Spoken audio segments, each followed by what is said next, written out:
Hello friends, आज हम देखने वाले हैं फिज़िक्स का लेक्चर नंबर 4। और ये जो लेक्चर रहेगा वो हमारा रहेगा किस पे, स्फेरिकल मिरर पे, गोली दर्पण पे रहेगा ये।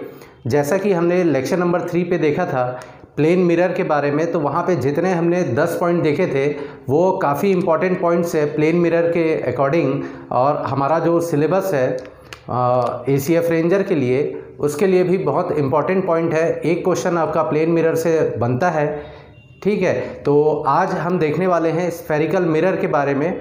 और अभी तक जो हमने 3 लेक्चर्स देखे हैं वो सारे आपके CGPSC स्टेट सर्विसेज एग्जामिनेशन का जो मेंस का पेपर है उसमें जो फिज़िक्स का पोर्शन है उसके लिए भी बहुत इम्पॉर्टेंट है। और साथ ही साथ जितने भी इंडिया में एग्ज़ाम होते हैं जैसे कि SSC हो गया, रेलवे वगैरह हो गया, छोटे बड़े हर एग्ज़ाम में, आपका नीट वगैरह में हो गया, तो हर एग्ज़ाम में ये जो टॉपिक है हमारा, जो ऑप्टिक्स हम पढ़ रहे हैं वो बहुत ही इम्पॉर्टेंट टॉपिक है, उससे बहुत सारे क्वेश्चंस बनते हैं। तो चलिए आज स्टार्ट करते हैं स्फेरिकल मिरर के बारे में। देखिए प्लेन मिरर में हमने क्या देखा था कि प्लेन मिरर में जो रिफ्लेक्टिंग सरफेस होता है वो कैसा होता है, प्लेन होता है।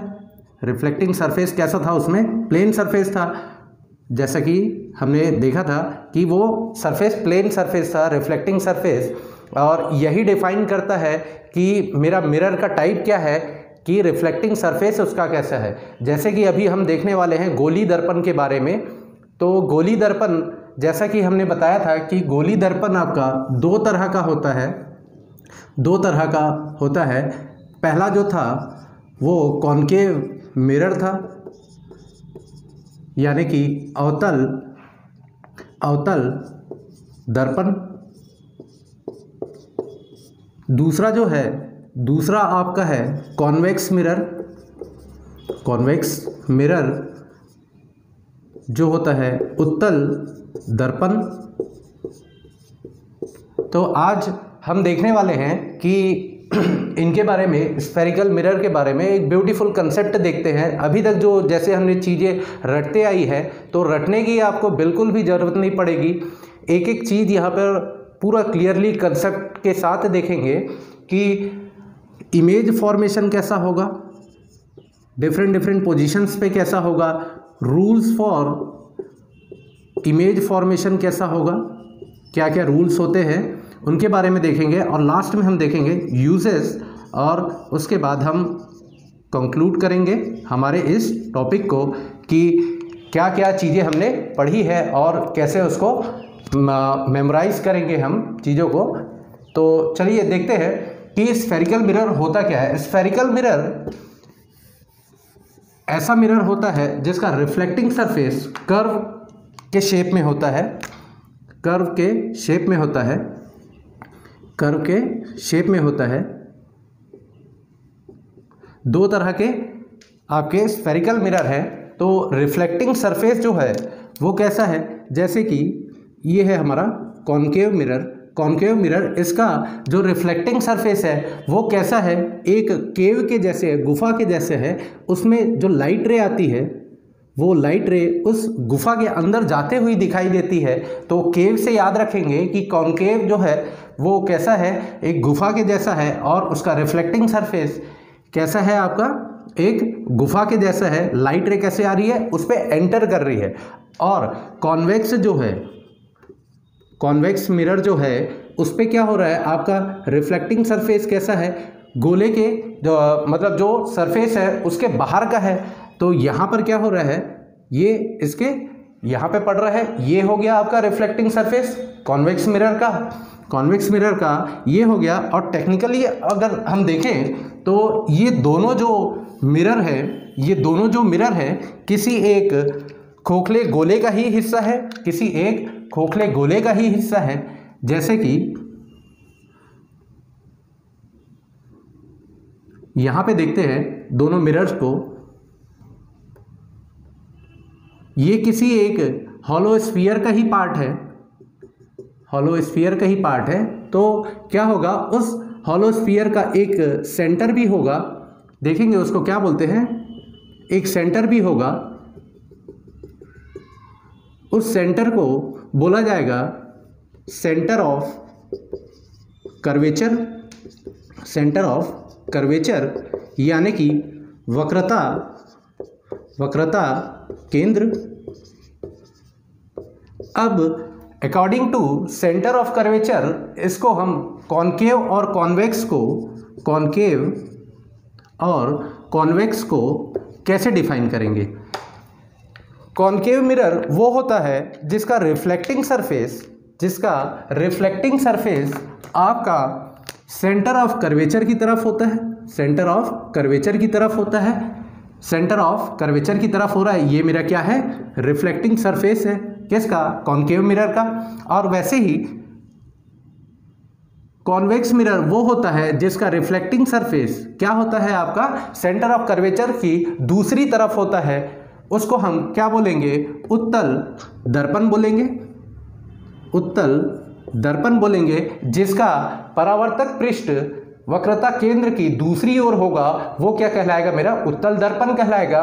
और अवतल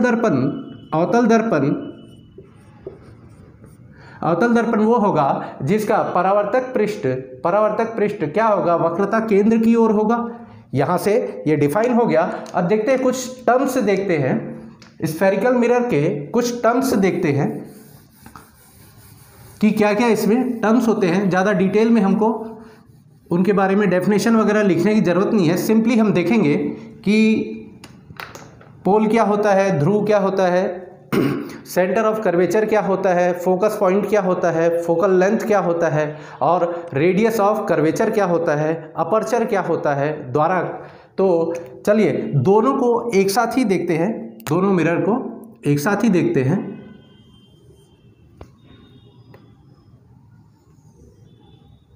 ये है मेरा कॉनकेव मिरर और ये है मेरा कॉन्वेक्स मिरर, उत्तल दर्पण। अब जो मिरर का मिड पॉइंट होता है, जो सेंटर पॉइंट होता है, उसे हम पोल कहते हैं, ध्रुव कहते हैं। अब जैसा कि हम जानते हैं कि ये किसी खोखले गोले से ही काट के बनाया गया है, हॉलो स्फीयर से काट के बनाया गया है। तो उस हॉलो स्फीयर का एक सेंटर होगा जिसे हमने क्या कहा, सेंटर ऑफ कर्वेचर कहा, वक्रता केंद्र कहा। अब ध्रुव और वक्रता केंद्र को जोड़ने वाली एक रेखा होगी, सीधी रेखा होगी, जो कहलाएगी क्या, प्रिंसिपल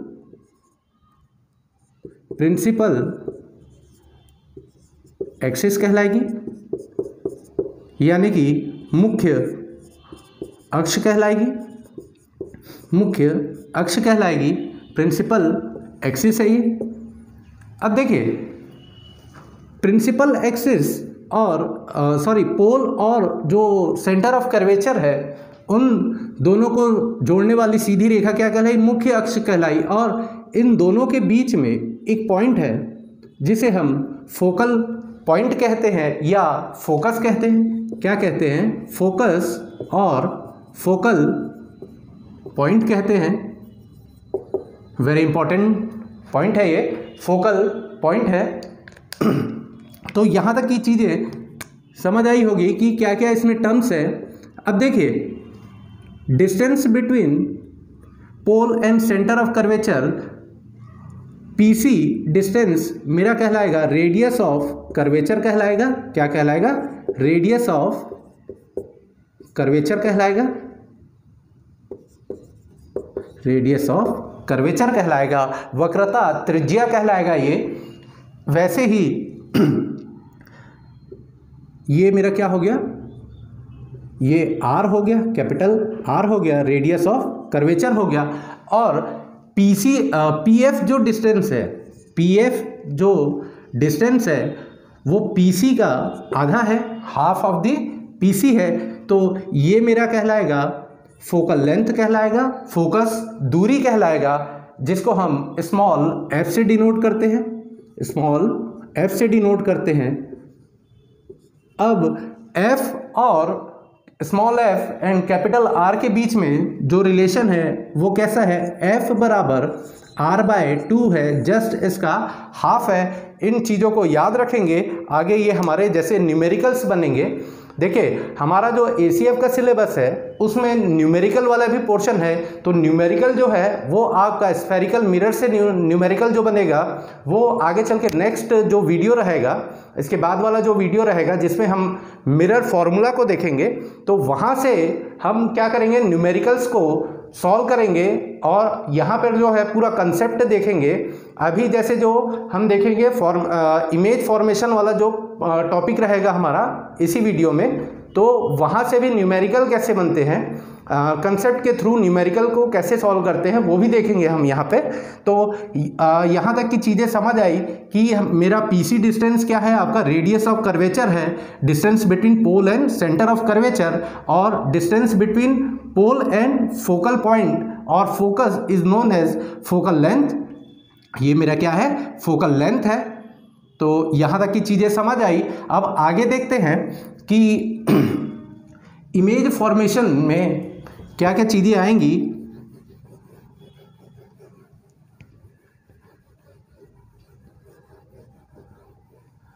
तो इमेज फॉर्मेशन के लिए कुछ रूल्स दिए गए हैं, वेरी इंपॉर्टेंट रूल्स, उसको अभी हम यहाँ पे देखते हैं कि कौन कौन से रूल्स हैं। तो आप लोग हेडिंग डाल देंगे कि rules for constructing image in a spherical mirror, rules for constructing image in spherical mirror, rules for constructing image in spherical mirror. गोली दर्पण में प्रतिबिंब रचना के नियम दिए गए हैं। तो पहला नियम क्या कहता है, यहाँ पे देखिए दोनों मिरर को मैं एक साथ लेके चल रहा हूं, तो समझने की कोशिश करना। पहला नियम क्या कहता है, सबसे पहले तो एक पॉइंट नोट करेंगे कि अनंत से आती हुई प्रकाश की किरणें, अनंत से आती हुई प्रकाश की किरणें कैसी किरणें होती हैं, पैरेलल रेस होती है। अनंत से आती हुई प्रकाश की किरणें कैसी होती है, आपकी पैरेलल रेस होती है, समांतर किरणें होती है, इसको ध्यान रखेंगे। अब देखिए सबसे पहला रूल क्या कहता है, दोनों मिरर को एक साथ लेके चलता हूं, ये मेरा कॉनकेव और ये मेरा कॉन्वेक्स मिरर। अब देखिए ये तो मेरा क्या था, पोल था और ये मेरा फोकस पॉइंट और ये मेरा सेंटर ऑफ कर्वेचर था। सेम यहाँ पे रहेगा, पोल, फोकस पॉइंट और सेंटर ऑफ कर्वेचर है। अब देखिए प्रकाश की किरणें जो मुख्य अक्ष के, ये मेरा क्या है, प्रिंसिपल एक्सिस है, मुख्य अक्ष है, तो प्रकाश की किरणें जो मुख्य अक्ष के समानांतर आएगी, प्रकाश की किरणें जो मुख्य अक्ष के समानांतर आएगी, कहने का मतलब ये कौन सी रेस हो गई, इंसिडेंट रेस हो गई। तो मुख्य अक्ष के समानांतर आने वाली प्रकाश की किरणें परावर्तन के बाद कहाँ से होकर गुजरेगी, फोकस से होकर गुजरेगी। और ये किस में है, कॉनकेव मिरर में क्या है, प्रिंसिपल एक्सिस के पैरेलल आने वाली प्रकाश की किरणें परावर्तन के बाद कहाँ से होकर गुजरेगी, फोकस से होकर गुजरेगी। जैसे कि ये देखिए, ये आ गई एक समांतर किरणें आ गई, किसके, मुख्य के समांतर आने वाली प्रकाश की किरणें परावर्तन के पश्चात कहाँ से होकर गुजरेगी, आपके फोकस से होकर गुजरेगी। ये पहला रूल है, रूल नंबर 1 है ये हमारे इमेज फॉर्मेशन। आगे हम देखेंगे जैसे कॉनकेव में 6 केसेस हैं कि इन्फिनिटी पे रखा, फिर centre of curvature and infinity, फिर सेंटर ऑफ कर्वेचर पे रखा। इससे एक क्वेश्चन आया हुआ है ठीक है, हमारे ACF रेंजर में, तो उसको ध्यान रखेंगे कि ये टॉपिक जो है ये बहुत इंपॉर्टेंट टॉपिक है। अब देखिए क्या हो रहा है, प्रिंसिपल एक्सिस के पैरेलल आने वाली जो रेस है, लाइट रेस है, वो रिफ्लेक्शन के बाद कहाँ से होकर गुजरेंगी, फोकस से होकर गुजरेंगी। ठीक है, ये किस में, कॉनकेव वाले केस में। और कॉन्वेक्स वाले केस में कैसा हो रहा है, ये आपके जो प्रिंसिपल एक्सिस के जो पैरेलल रेस आ रही है, इंसिडेंट रे, तो ये रिफ्लेक्शन के बाद ये कुछ ऐसा गुजरेंगी। लेकिन इनको जब हम पीछे प्रोड्यूस करते हैं तो ये ऐसा लगता है हमें कि ये फोकस से आ रही है, फोकस से रिफ्लेक्ट हो रही है ये किरणें। जैसे कि एक और लेते हैं, ये है मेरा इंसिडेंट रे, रिफ्लेक्शन के बाद ये ऐसे जाएंगी। अब इनको अगर मैं पीछे प्रोड्यूस करता हूं तो मुझे ऐसा दिख रहा है ये कि ये क्या हो रही है, आपके फोकस से आती हुई दिख रही है।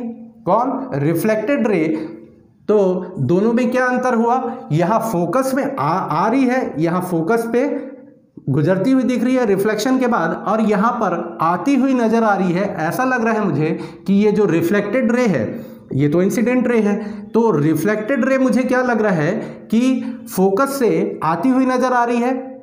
यहां ध्यान रखेंगे, कॉनकेव मिरर जो होता है उसका नेचर होता है, वो आपका कैसा होता है, कन्वर्जिंग नेचर होता है। इसको जब हम यूजेस देखेंगे तो वहाँ और अच्छे से समझाऊंगा वहाँ पे कि कन्वर्जिंग नेचर कैसा होता है। देखिए प्रकाश की किरणें जितनी आई सभी को एक पॉइंट पे क्या किया इसने, ये क्या किया इसने, कन्वर्ज किया, तो इसका नेचर कैसा हो गया, कन्वर्जिंग नेचर हो गया।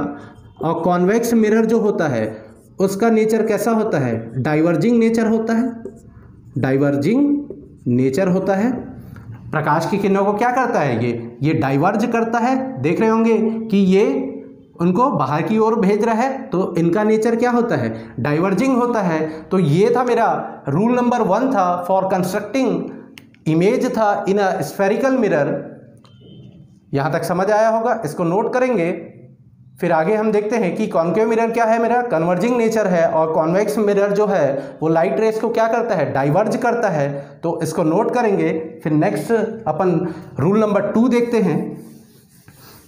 अब देखिए रूल नंबर 2 कहता है कि जो प्रकाश की किरणें फोकस पॉइंट से आपतित होंगी, इंसिडेंट होंगी, फोकस पॉइंट से आती हुई नजर आएंगी, वो क्या होगा, आपके परावर्तन के पश्चात कहाँ से होकर गुजरेगी, कैसे गुजरेंगी, वो मुख्य अक्ष के समानांतर जाएंगी।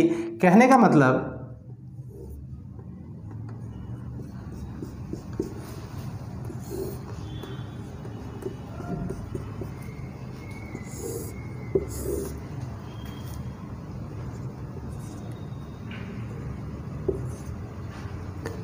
जितने भी पॉइंट्स आपको नोट कराते जा रहा हूँ वो पॉइंट बहुत इंपॉर्टेंट पॉइंट्स होंगे। अब देखिए रूल नंबर 2 कहता है कि कोई प्रकाश की किरण यदि फोकस से आती हुई नज़र आती है, यदि फोकस से आ रही है, वो फोकस से पास होके वो रिफ्लेक्टिंग सरफेस पे स्ट्राइक होने के बाद वो कैसी हो जाएंगी, वो मुख्य अक्ष के समानांतर हो जाएंगी, पैरेलल टू आपका प्रिंसिपल एक्सिस। ये हमारा प्रिंसिपल एक्सिस है। रिफ्लेक्शन के बाद ये क्या हो रहा है, मुख्य अक्ष के समानांतर हो जाएगी। वैसे ही यहाँ पर देखते हैं कि जो प्रकाश की किरणें हैं आपका फोकस पे आती हुई दिखाई देंगी। ये तो पीछे है फोकस इसका, तो ये जो लाइट रे आपके यहाँ पर आती हुई नज़र आएंगी, कहाँ पर, फोकस की ओर आती हुई नज़र आएंगी। रिफ्लेक्शन के बाद कैसी हो जाएंगी, वो मुख्य अक्ष के समानांतर हो जाएंगी। ये था मेरा रूल नंबर 2, और ये रूल नंबर 1 का जस्ट उल्टा है। कैसा है कि जो इंसिडेंट रे है वो आपका फोकस से आती हुई नजर आएंगी, वो रिफ्लेक्शन के बाद कहाँ से होकर गुजरेंगी, कैसे कैसे गुजरेंगी, प्रिंसिपल एक्सिस के पैरेलल होकर गुजरेंगी। ये था मेरा सेकंड पॉइंट। और ये पॉइंट नंबर 1 और 2 आपका डिफाइन करता है principle of reversibility of light. प्रकाश की उत्क्रमणीयता का सिद्धांत को ये क्या करते हैं, आपका डिफाइन करते हैं यहाँ पर कि लाइट रे की प्रॉपर्टी होती है जिस पाथ से वो आई, यदि हम उस पाथ को मोड़ दें तो वो उसी पाथ पे वापस चले जाए, उसी रास्ते से वो जिस सोर्स से आई है उसी सोर्स पे क्या होगी, वो वापस चले जाएगी। उसी को बोलते हैं principle of reversibility of light. प्रकाश की उत्क्रमणीयता का सिद्धांत है ये। रूल नंबर 2 था। अब रूल नंबर 3 देखते हैं, very important point. Rule number 3 जो है इस पे प्रकाश की किरणें कैसी आ रही है, प्रकाश की किरणें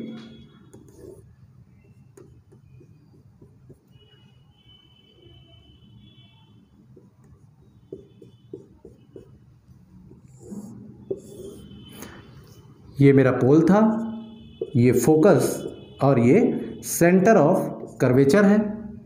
पोल, focus point and centre of curvature. तो जो प्रकाश की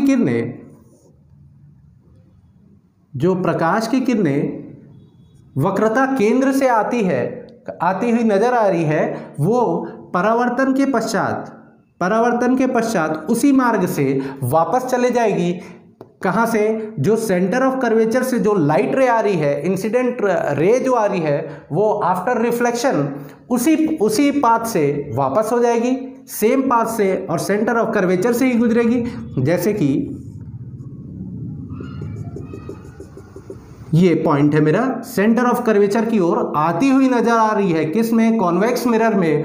तो after reflection it gets reverse back on the same path, उसी पाथ से वो, उसी मार्ग से, उसी पथ से वो वापस चले जाएगी। ये था मेरा रूल नंबर 3, वेरी इंपॉर्टेंट। आगे जितने भी इमेज फॉर्मेशन के हम केसेस देखेंगे, चाहे कॉन्वेक्स में हो, कॉन्वेक्स में, चाहे कॉन्केव में हम देखेंगे 6 कंडीशंस, और कॉन्वेक्स में आपके देखेंगे 2 कंडीशंस। तो सभी में ये जो तीनों रूल्स है, तीनों रूल्स, पहला रूल क्या था हमारा कि जब भी प्रकाश की किरणें मुख्य अक्ष के समानांतर आएंगी, परावर्तन के पश्चात वो कहाँ से होकर गुजरेंगी, फोकस से होकर गुजरेंगी। और सेकंड रूल ये कहता है कि जो प्रकाश की किरणें फोकस से आती हुई नजर आएंगी, वो परावर्तन के पश्चात मुख्य अक्ष के समानांतर जाएंगी। और तीसरा पॉइंट कहता है कि जो प्रकाश की किरणें वक्रता केंद्र से आती हुई नजर आएंगी, परावर्तन के पश्चात उसी मार्ग से वापस चली जाएंगी। ये तीनों पॉइंट बहुत ही इंपॉर्टेंट है, इमेज फॉर्मेशन के लिए हमको काम आएंगे। अब चौथा एक पॉइंट बताता हूँ। चौथा एक पॉइंट है जो हमारे इमेज फॉर्मेशन में, हमारे टॉपिक में, वो हायर ऑप्टिक्स का एक पार्ट है, लेकिन हमारे यहाँ पर वो बिल्कुल काम नहीं आने वाला है। लेकिन उससे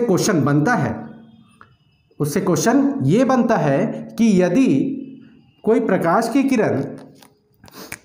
की किरण ध्रुव पर आपतित होती है, तो परावर्तन के पश्चात वो मुख्य अक्ष के दूसरी ओर समान कोण से, जितने एंगल से इंसिडेंट हुई है, उसी एंगल से वो रिफ्लेक्ट बैक होगी on the other side of principal axis with same angle. ये किसको डिनोट कर रहा है,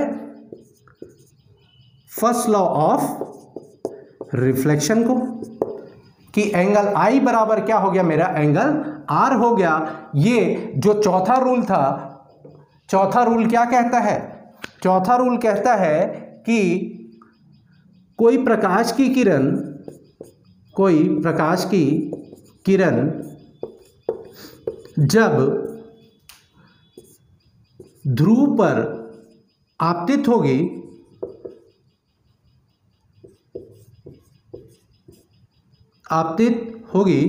तो परावर्तन के पश्चात वो मुख्य अक्ष के दूसरी ओर समान कोण से मुड़ जाती है, समान कोण से मुड़ जाती है। और ये किसको डिफाइन करता है? आपका फर्स्ट लॉ ऑफ रिफ्लेक्शन को, परावर्तन के प्रथम नियम को ये यहाँ पर डिफाइन करता है। तो ये थे मेरे 4 क्या rules for formation of image था on a on a spherical mirror. Spherical mirror के लिए ये थे मेरे रूल्स फॉर कंस्ट्रक्टिंग इमेज था। अब ये रूल्स जो हैं वो क्या क्या चीज़ों को डिफाइन करेंगे, जैसे अभी मैंने 3 जो कंडीशंस बताए ये मेरे आपके काम आने वाले हैं। Rules for formation of image formation, rules for image formation. तो ये क्या क्या चीज़ें, ये रूल्स क्या बताएंगे कि इमेज जो बना उसका साइज कैसा होगा, बड़ा होगा वस्तु की अपेक्षा या छोटा होगा। दूसरा, उसका पोजीशन क्या होगा, उसकी स्थिति क्या होगी कि इमेज कहाँ पे बनेगा। अभी देखते हैं कि जब मैं वस्तु को रख रहा हूँ आपका वक्रता केंद्र पे, तो उसका प्रतिबिंब कहाँ बनेगा। तो ये मेरा पोजीशन वाली बात हो गई कि इमेज कहाँ पे फॉर्म्ड हो रहा है। और तीसरा, उसका नेचर कैसा है। नेचर कहने का मतलब वो रियल है कि आपका वर्चुअल है। तो प्रश्न जैसे आता है कि जो प्रतिबिंब रचना के जो नियम है वो आपकी किन किन चीज़ों को दर्शाते हैं, तो सबसे पहला जो पॉइंट है वो आपके आकार को बताता है कि प्रतिबिंब का आकार कैसा होगा, वस्तु की अपेक्षा छोटा होगा, बड़ा होगा। दूसरा, उसका स्थिति क्या होगी, वो कहाँ पे प्रतिबिंब बनेगा। और तीसरा जो है उसकी प्रकृति कैसी होगी, उसका नेचर कैसा होगा, वास्तविक प्रतिबिंब बनेगा कि आपका आभासी प्रतिबिंब बनेगा। वेरी इंपॉर्टेंट पॉइंट है, इसको नोट करेंगे। वेरी इंपॉर्टेंट पॉइंट है, इसको नोट करेंगे। फिर हम जल्दी से हमारे टॉपिक पे आते हैं कि रूल्स इमेज फॉर्मेशन बाय आपका कॉनकेव मिरर पे। तो इसको नोट करेंगे, फिर देखते हैं आगे। नोट कर लिए। अब देखिए, इमेज फॉर्मेशन पे बढ़ने से पहले 2 चीज़ें और नोट करेंगे जो हमें काम आने वाला है। एक ये है, पहला पॉइंट, कि जितनी भी दूरी होंगी वो सभी को हम कहाँ से नापेंगे, आपके पोल से नापेंगे। All the distance are measured from the pole. All the distance are measured from the pole. और दूसरा, जैसे हमने ये देखा था कि फोकस, अभी फोकस को और अच्छे से डिफाइन करते हैं कि फोकस पॉइंट जो था, तो फोकस पॉइंट पे एक प्लेन बनता है जिसे बोला जाता है फोकस प्लेन। ये तल होता है, फोकल तल होता है। ये क्या होता है, क्वेश्चन आता है कि incident ray plane perpendicular to the incident ray, तो वो मेरा क्या होता है, आपका फोकल प्लेन होता है। The plane perpendicular to the incident ray is known as focus plane बोला जाता है। इन दोनों पॉइंट्स को नोट करेंगे कि जितनी भी दूरी है वो सभी को मैं कहाँ से नापूंगा, ध्रुव से नापूंगा। All the distance are measured from pole. और दूसरा, जो लंबवत होता है, जो तल लंबवत होता है आपतित किरणों के, उन्हें मैं फोकस प्लेन कहूँगा। ये दोनों पॉइंट को नोट करेंगे। फिर आगे देखते हैं कि फोकस जो है मेरा, फोकस बहुत इंपॉर्टेंट पॉइंट है। जैसे कि हमने उसको डिफाइन कर दिया कि पोल और सेंटर ऑफ कर्वेचर के बीच का जो पॉइंट है वो मेरा क्या कहलाएगा, फोकस पॉइंट कहलाएगा। लेकिन टेक्निकली होता क्या है, वो कॉनकेव मिरर का एक एग्जांपल लेके बताता हूँ। पोल है, ये मेरा हो गया फोकस, और उसके उतनी ही दूरी पे आपका बन गया ये सेंटर ऑफ कर्वेचर हो गया। तो प्रकाश की जितनी भी किरणें आएंगी रिफ्लेक्शन के पश्चात कहाँ से गुजर रही है, आपके फोकस से होके गुजर रही है। ये पैरेलल लाइन से है, जैसे हमने रूल देखा, ये सारी आपकी कहाँ से होके गुजरेंगी, जितनी भी पैरेलल लाइन से है वो आपके फोकस से होकर गुजरेंगी। तो ये होता है, डिफाइन किया जाता है इसको, the point from where all the reflected rays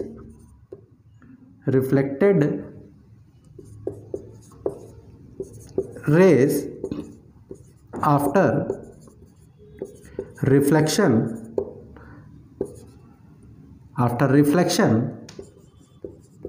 meets परावर्तन के पश्चात जितनी भी आपकी परावर्तित किरणें हैं वो जिस बिंदु पर मिलती है वो आपका क्या कहलाता है, फोकस केंद्र कहलाता है। किस पे, आपका कॉनकेव मिरर पे, अवतल दर्पण पे। और यदि इसी को मैं उत्तल दर्पण लेता हूं, उत्तल दर्पण यदि मैं लेता हूं तो उत्तल दर्पण के केस पे क्या होता है, उत्तल दर्पण के केस पे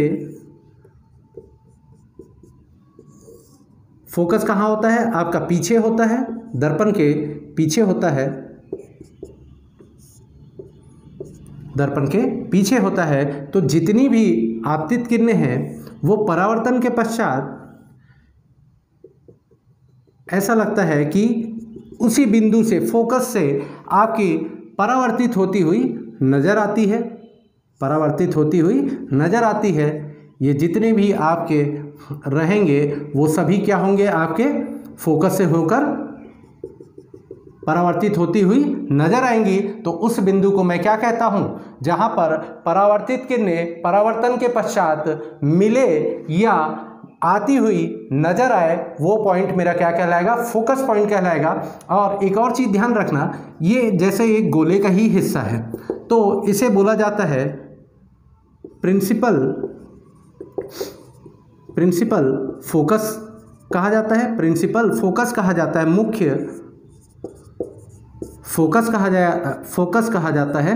क्यों मुख्य फोकस कहा जाता है, भैया ये तो गोले के अंदर का हिस्सा है, गोले के अंदर का हिस्सा है जिसे मैंने क्या किया है, गोले को काट के मैंने एक दर्पण बनाया है। कैसा दर्पण बनाया है, आपका गोली दर्पण बनाया है। ये एक खोखले गोले का ही हिस्सा है।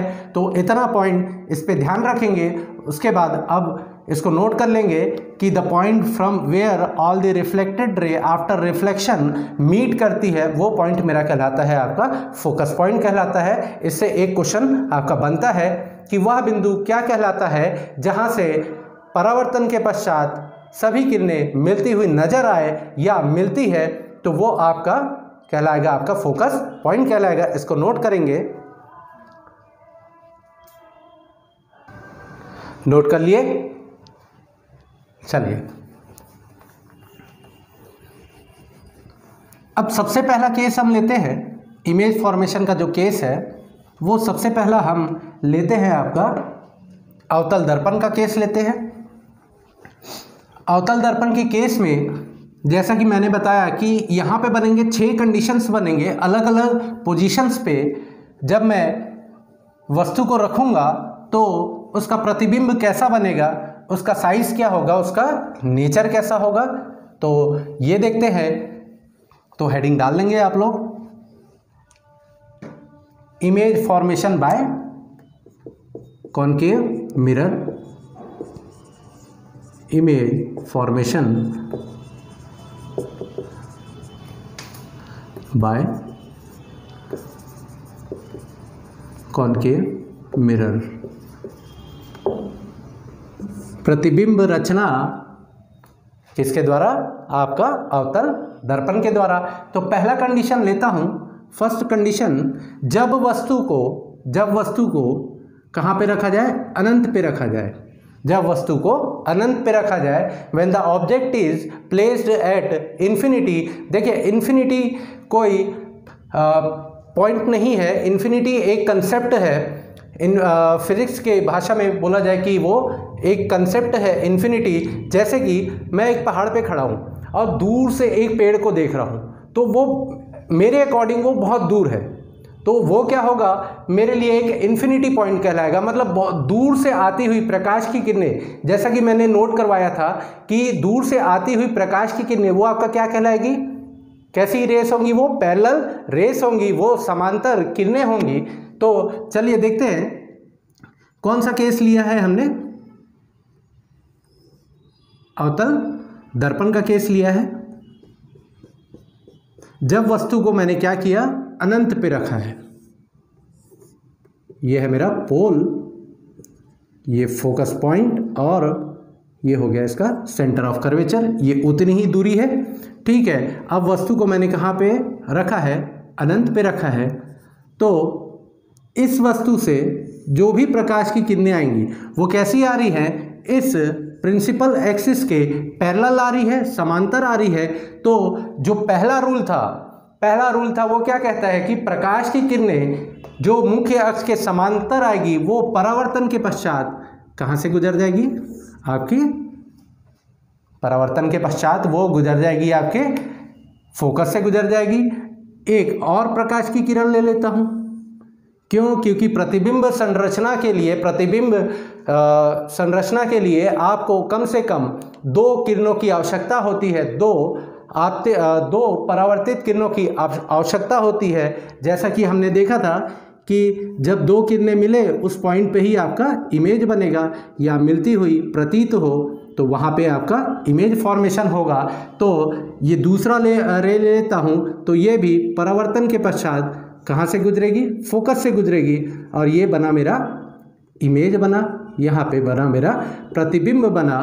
तो अब जैसा कि हमने देखा था कि इस टॉपिक पे हम 3 चीज़ों पे बात करेंगे। पहला तो है आपका कि इमेज का साइज़ क्या होगा, छोटा होगा, बड़ा होगा वस्तु की अपेक्षा। दूसरा आपका था पोजीशन क्या होगा उसका, कि कहाँ पर इमेज मेरा बनेगा। और तीसरा था उसका नेचर कैसा होगा। तो पहला देखते हैं कि लाइट रेस एक्चुअल में मिली तो ये इमेज कैसा होगा, रियल इमेज होगा, वास्तविक प्रतिबिंब होगा ये। दूसरा, वास्तविक प्रतिबिंब हमेशा कैसा होता है, वास्तविक प्रतिबिंब हमेशा आपका उल्टा होता है।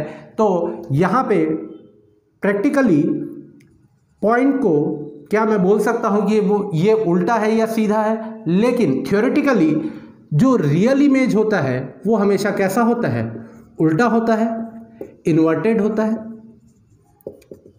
तो यहाँ पे इमेज का जो नेचर है वो कैसा है, आपका रियल है, और रियल इमेज हमेशा क्या होता है, इन्वर्टेड होता है। अब पोजीशन की बात करते हैं, तो पोजीशन बना कहाँ पे, इमेज कहाँ पे बना, image is found at focus. कहाँ पे बन रहा है आपका, फोकस पॉइंट पे बन रहा, फोकस पे बन रहा है। इमेज जो है आपका प्रतिबिंब जो है वो फोकस बिंदु पे बन रहा है, फोकस पॉइंट पे बन रहा है। कब, जब वस्तु को मैं रखूं कहाँ पे, अनंत पे रखूं, तो उसका जो प्रतिबिंब है वो कहाँ पे बनेगा, आपका फोकस पे बनेगा। और साइज कैसा होगा, हाईली डिमिनिश्ड, मतलब बहुत ही छोटा।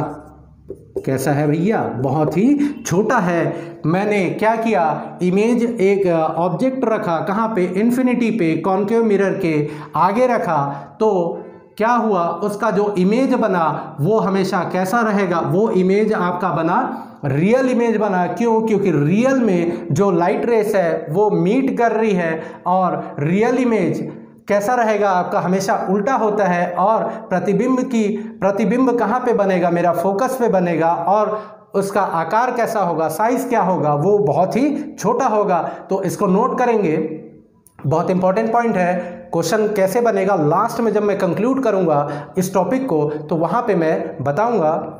तो इसको नोट कर लिए। अब देखते हैं सेकंड कंडीशन।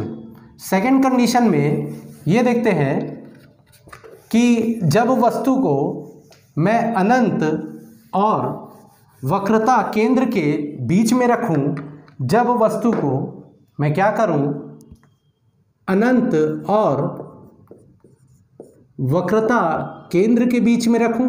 सेकंड मेरा जो है वो है आपका, जब वस्तु को मैं क्या कर रहा हूं, when the object is placed in between infinity and centre of curvature. इसको कई बार बोला जाता है कि जब वस्तु को मैं वक्रता केंद्र के परे रखूं, दूर रखूं उसके, ये भी होता है। तो देखते हैं,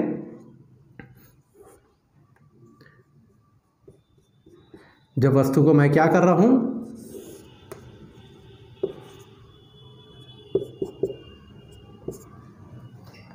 अनंत और वक्रता केंद्र के बीच में रख रहा हूं, तो यहां से फिर आएंगी आपकी पैरेलल रेस, और पैरेलल रेस आने के बाद ये क्या होंगी, रिफ्लेक्शन के बाद कहाँ से गुजर जाएंगी, फोकस से होकर गुजरेंगी, फोकस से होकर गुजरेंगी। और जैसे कि सेकंड रूल देखा था, एक लाइट रे मान लो मैं फोकस से गुजारता हूँ, एक लाइट रे मान लो फोकस से होकर गुजारता हूँ, तो ये कुछ ऐसा आएगा। मान लो सी मेरा यहाँ पे है, एक लाइट रे ऐसा आएगा। अब देखिए कहाँ पे मिली लाइट रे, दोनों लाइट रे मिल गई आपकी, यहाँ पे मिल गई। एक सेकेंड, इसको सीधा कर लेते हैं।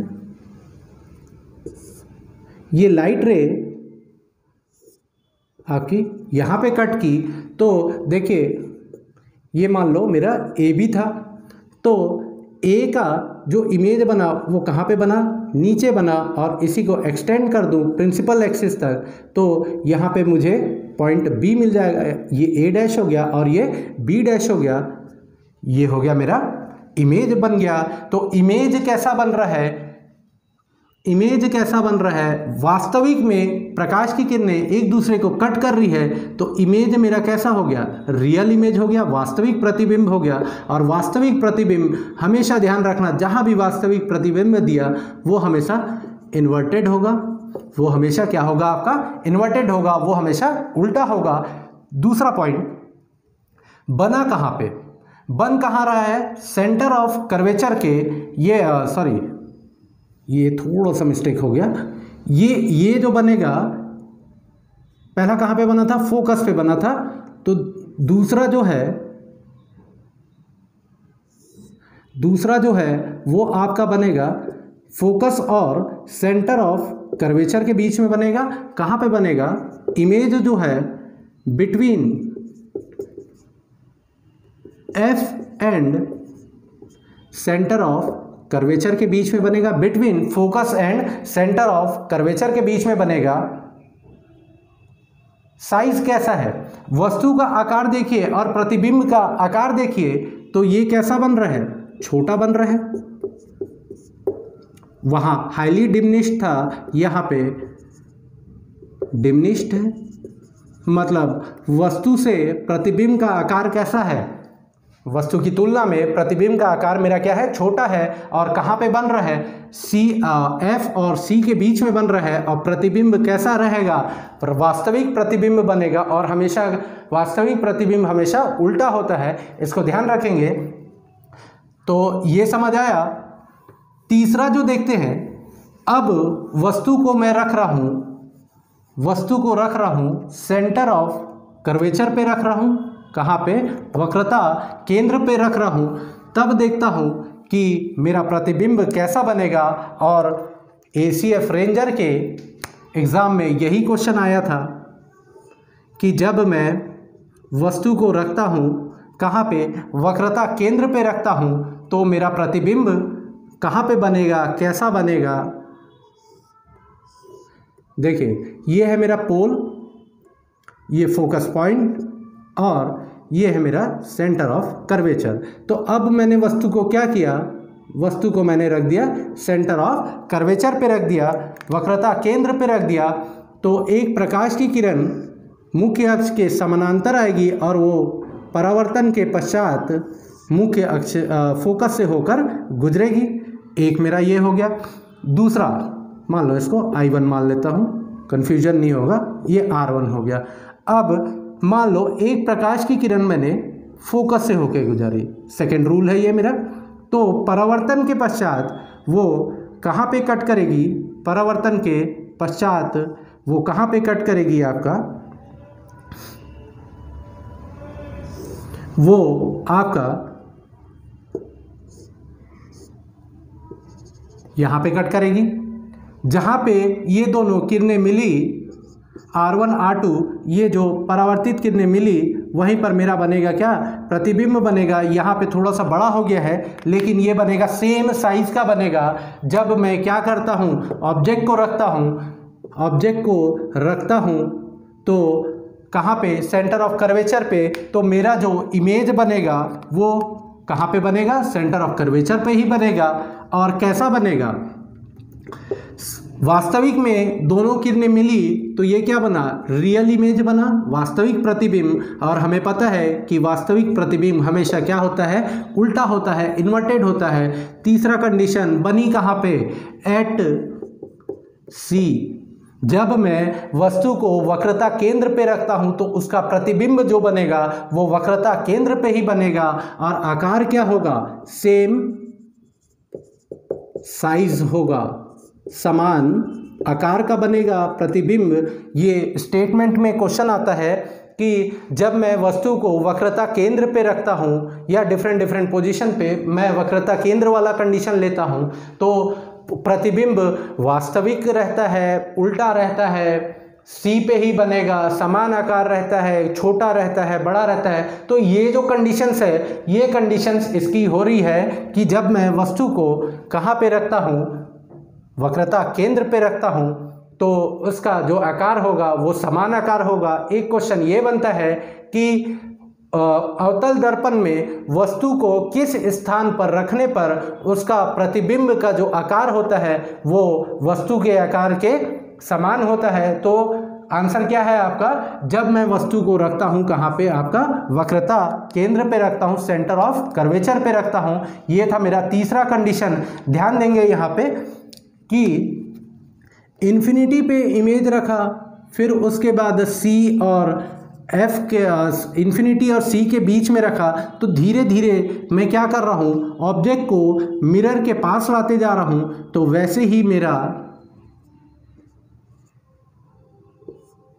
क्या हो रहा है, इमेज जो है मिरर से दूर होते जा रहा है। इमेज का फॉर्मेशन क्या हो रहा है, धीरे धीरे इस तरफ आते जा रहा है। इसको लास्ट में कंक्लूड करेंगे, अभी ध्यान देंगे यहाँ पे। चौथा जो कंडीशन है, चौथा कंडीशन देखते हैं। जब मैं ऑब्जेक्ट को सी और एफ के बीच में रखता हूँ, सी और एफ के बीच में रखता हूँ, यानी कि वक्रता केंद्र और आपका फोकस के बीच में रखता हूँ, तब इमेज कैसा बनेगा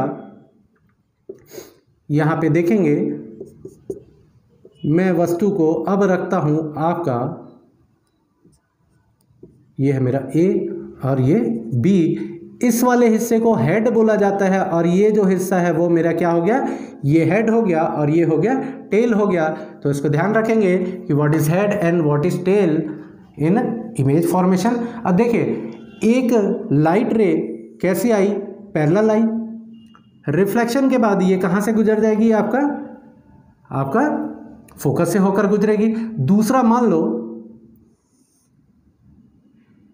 सॉरी, ये आपका दूसरा जो है इमेज, आपका दूसरा जो लाइट रे है वो आपका कहाँ से गुजरेगी, फोकस से ही गुजरेगी। और परावर्तन के पश्चात वो कहाँ हो जाएगी, आपका मुख्य अक्ष के समानांतर होगी। तो ये जो बिंदु है, ये बिंदु मेरा क्या हो गया, ए डैश हो गया। और इसी को एक्सटेंड कर दूं मुख्य अक्ष तक, तो ध्यान देंगे कि वस्तु के आकार से प्रतिबिंब का आकार अब क्या होने लगा है, बड़ा होने लगा है। पहले सी पे था तो सी पे समान आकार था, अब समान आकार से धीरे धीरे वस्तु का प्रतिबिंब का आकार जो है वो बढ़ते जा रहा है। तो पहला पॉइंट देखते हैं कि इसकी प्रकृति क्या है, नेचर क्या है इमेज का। तो इमेज जो है वास्तविक इमेज बनेगा, रियल इमेज बनेगा, और रियल इमेज हमेशा क्या होता है, इन्वर्टेड होता है, उल्टा होता है। और तीसरा कंडीशन कि बना कहाँ पे, तो बन कहाँ पे रहा है, ये आपका सी के परे बन रहा है, सी के परे बन रहा है, या बियॉन्ड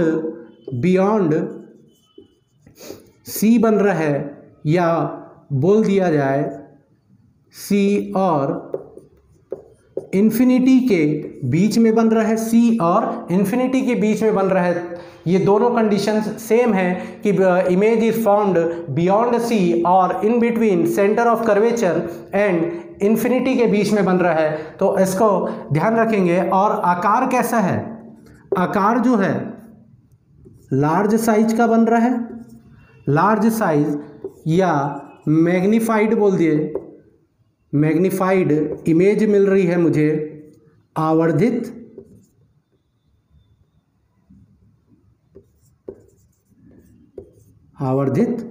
प्रतिबिंब बन रहा है, मैग्नीफाइड या आवर्धित, या बोल दिया जाए कैसा प्रतिबिंब बन रहा है, बड़ा प्रतिबिंब बन रहा है। कहाँ पर रखने पर, जब वस्तु को मैंने कहाँ पे रखा, सेंटर ऑफ कर्वेचर और फोकस के बीच में रखा। अब नेक्स्ट जो पॉइंट है मेरा, बहुत इंपॉर्टेंट पॉइंट है, नेक्स्ट जो केस है, फिफ्थ कंडीशन जो है, फिफ्थ कंडीशन में देखिए, फिफ्थ कंडीशन में सॉरी इन्फिनिटी हुआ, आपका सेंटर ऑफ कर्वेचर हुआ, हाँ फिफ्थ कंडीशन है ये। फिफ्थ कंडीशन में देखिए यहाँ पे वस्तु को रख रहा हूँ मैं कहाँ पे, एट फोकस पे रख रहा हूँ। जब वस्तु को फोकस पे रखा जाए, when the object is placed at focus, तो प्रतिबिंब कैसा बनेगा वो देखते हैं। ये हो गया मेरा पोल, ये हो गया मेरा फोकस, और ये उतनी ही दूरी पे बन गया सेंटर ऑफ कर्वेचर। अब देखिए ये मैंने रखा वस्तु को, ए और बी नाम दे देता हूँ। प्रकाश की एक किरण आई कैसा, मुख्य अक्ष के समानांतर, परावर्तन के पश्चात वो कहाँ से गुजर जाएगी, आपका फोकस से गुजर जाएगी, फोकस से गुजर जाएगी, मान लो इसको R1 ले लेता हूँ, ये था आपका। अब बताइए जो सेकंड कंडीशन था मेरा कि जब आपतित किरणों को मैं कहाँ से गुजारूं, फोकस से, तो क्या पॉसिबल है, यहाँ पे नहीं है। तो इस कंडीशन में मैं क्या करूँगा, जो मेरा तीसरा केस है, जब प्रकाश की किरणें कहाँ से आती हुई नजर आए, आपके वक्रता केंद्र से आए, when the light ray are incident और appears to incident from centre of curvature. अब देखिए परावर्तन के पश्चात, तीसरा नियम याद करेंगे, रिकॉल करते हैं तीसरा नियम कि जब भी प्रकाश की किरणें वक्रता केंद्र से आए तो परावर्तन के पश्चात वो क्या होगा, उसी मार्ग से वापस हो जाएगा। ये है मेरा R2, उसी मार्ग से वापस हो जाएगा। तो यहाँ पे ध्यान दीजिएगा कि क्या ये दोनों किरणें कहीं पर मिलेंगी या यहाँ मिलती हुई दिख रही है। प्रतिबिंब संरचना का जो रूल है उसके अकॉर्डिंग दो प्रकाश की किरणें मिले तभी वहाँ पे प्रतिबिंब बनेगा। जिस बिंदु पे मिले या मिलती हुई प्रतीत हो उसी बिंदु पर मेरा प्रतिबिंब बनता है। तो क्या यहाँ पे मिलती हुई नज़र आ रही है और ये दोनों किरणें कैसी हैं, पैरेलल रेस है। ये आपका क्या है, समांतर किरणें हैं। तो ध्यान होगा मैंने एक पॉइंट नोट कराया कि अनंत से आती हुई प्रकाश की किरणें हमेशा कैसी होंगी, समांतर होंगी। और उसी को मैं रिवर्स कर दूं कि प्रकाश की किरणें अब कहाँ जा रही हैं, अनंत की ओर जा रही है। और कैसी किरणें हैं, पैरेलल किरणें। तो कहाँ पे जाके मिलेंगी, ये कहीं नहीं मिलेंगी, ये जाके मिलेंगी आपकी इन्फिनिटी पे जाके मिलेंगी। तो इमेज जो मेरा बनेगा वो कहाँ पे बनेगा, वो आपका बनेगा इन्फिनिटी पे बनेगा। और कैसा होगा, ये कुछ ऐसा बनेगा। जितना मैंने वस्तु को दिया उसका प्रतिबिंब देख रहे होंगे कि बहुत ज़्यादा वो क्या हो गया, मैग्नीफाइड हो गया, हाईली मैग्नीफाइड हो गया। बहुत ज़्यादा आवर्धित हो गया। तो ध्यान रखेंगे, यहाँ देख नहीं रहे मुझे, लेकिन इन्फिनिटी पे जाके मिलेंगी तो मिलती हुई नज़र आ रही है, वास्तविक में मिल रही है, तो इमेज कैसा बनेगा? रियल इमेज बनेगा। और रियल इमेज हमेशा क्या होता है? उल्टा होता है, इन्वर्टेड होता है।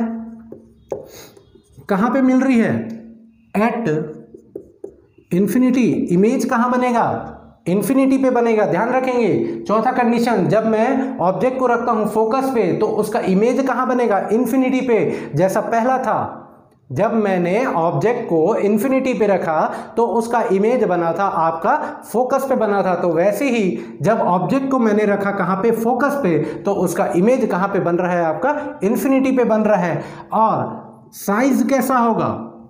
हाईली मैग्नीफाइड होगा। ये हाईली मैग्नीफाइड इमेज मिलेगा, बहुत ज़्यादा आवर्धित होगा, बहुत ज़्यादा आवर्धित होगा, हाईली मैग्नीफाइड होगा। यहाँ पे थोड़ा सा एक बार और देखते हैं, रिकॉल करते हैं कि हुआ क्या। सबसे पहले मैंने ऑब्जेक्ट को रखा कहाँ पे? आपके फोकस पे रखा। एक प्रकाश की किरण निकाली जो मुख्य अक्ष के समानांतर है, तो परावर्तन के पश्चात वो फोकस से होकर गुजर गई। दूसरा जो रूल था फोकस से गुजारने वाला, तो वो यहाँ पे एप्लीकेबल नहीं होगा, क्योंकि वस्तु को ही मैंने कहाँ पे रख दिया? आपका फोकस पे रख दिया है। तो थर्ड रूल के अकॉर्डिंग, जब मैं वक्रता केंद्र से कोई प्रकाश की किरण निकालता हूँ तो प्रकाश की किरण उसी मार्ग से कहाँ होगी? वापस चले जाएगी। अब ये दोनों रेस क्या है? पैरेलल रेस है। और ये पैरेलल रेस कहाँ पे मिलेगी? इन्फिनिटी पे मिलेगी। ठीक, इन्फिनिटी पे मिलेगी तो इमेज मेरा कहाँ पे बनेगा? इन्फिनिटी पे बनेगा। और वास्तविक में मिल रही है तो इमेज मेरा कैसा होगा? रियल इमेज होगा। और रियल इमेज हमेशा उल्टा होता है।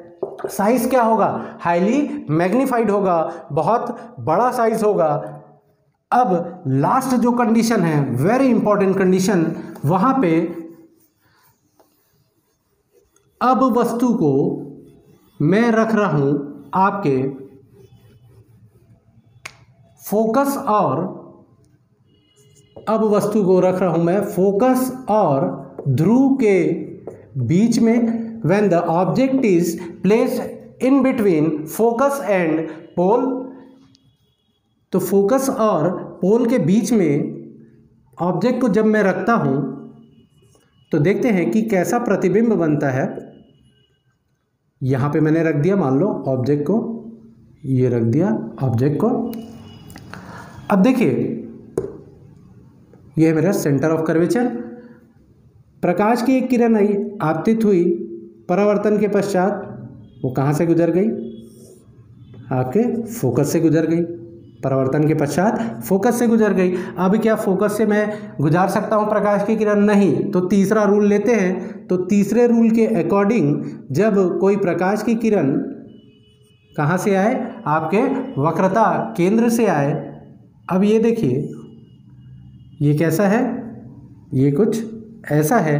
अब यहाँ पे क्या ये दोनों प्रकाश की किरण कहीं पर मिलेंगी? कहीं पर मिलेंगी क्या? नहीं मिलेंगी। क्यों? क्योंकि ये जो प्रकाश की किरणें हैं, इनका नेचर कैसा है?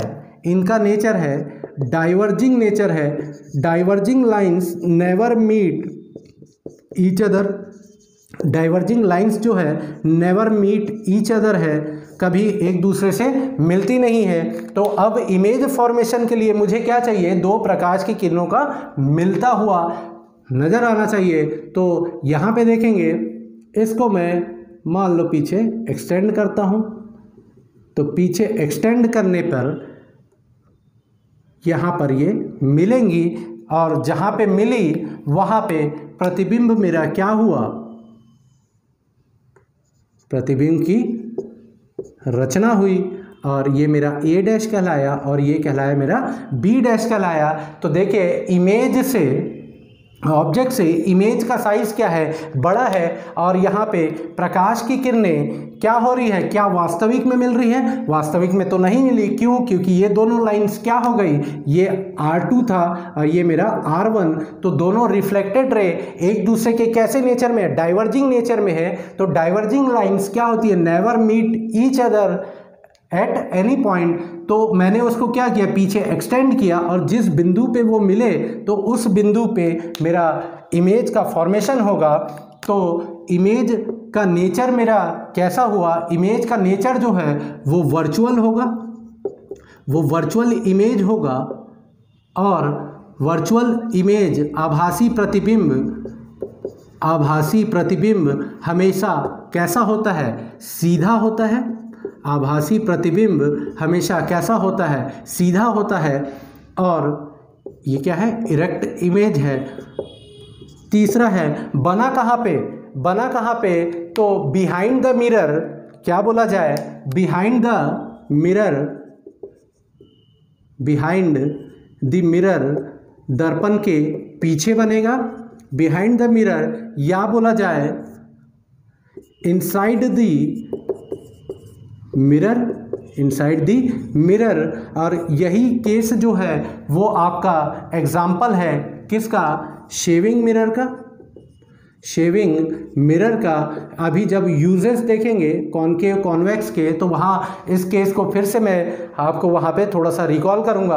अब देखिए ये क्या हो गया आपका, बिहाइंड द मिरर है, मिरर के पीछे बन रहा है, और प्रैक्टिकली बोला जाए तो ये आपके इनसाइड द मिरर मतलब दर्पण के अंदर बनता है। और साइज कैसा होगा, वस्तु के आकार से प्रतिबिंब का आकार क्या होगा, बड़ा होगा, कैसा होगा, मैग्नीफाइड होगा।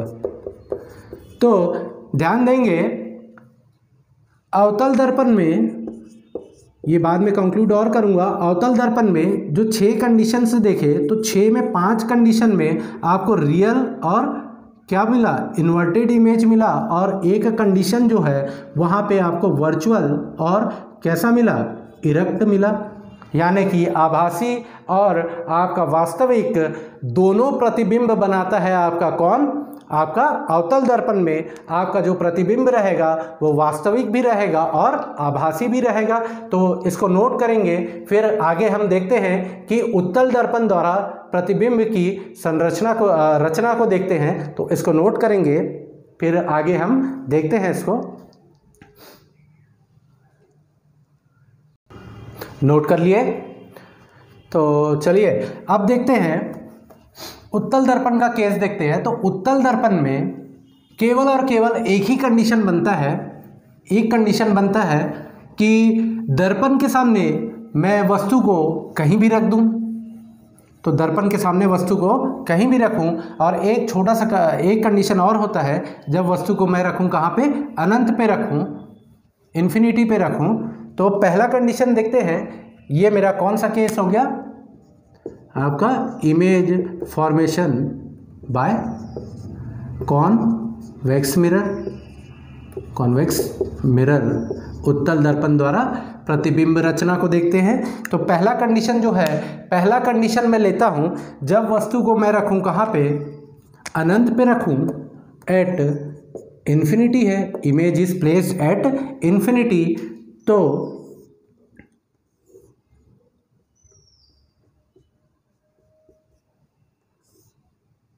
ये है मेरा फोकस पॉइंट, ये है मेरा पोल। अब ऑब्जेक्ट को मैंने क्या किया, इन्फिनिटी पे रखा, इन्फिनिटी पे रखा, ये मान लो ए और ये बी मेरा ऑब्जेक्ट है। तो इन्फिनिटी पे, इन्फिनिटी से आती हुई प्रकाश की किरणें कैसी रहती हैं, मुख्य अक्ष के समानांतर रहती हैं, और परावर्तन के पश्चात क्या होती हैं, परावर्तन के पश्चात फोकस से होकर गुजरती हुई नज़र आती है। ये फोकस से होकर गुजरती हुई नज़र आती है।